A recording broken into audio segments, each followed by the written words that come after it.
Using credit card on Apple Store is pretty easy thing to do. Today I'm going to teach you how you guys can use credit card on Apple Store.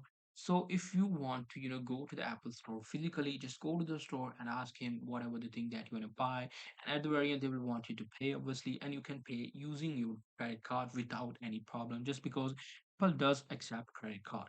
So the second thing is, if you want to purchase online, you just have to come to the Apple Store online, select any of the product that you want to buy. Suppose I want to buy this, AirPods. I'm going to click on buy. It will take me to the new section. You just have to add this product to bag, take go to the checkout. In the checkout they will want you to log in, obviously. So I'm just going to continue as a checkout, and after putting all the information where you want it to be delivered, you can easily pay using the your credit card. You by putting the credit card details like your credit card number, your credit card expiry, and the security code of your credit card.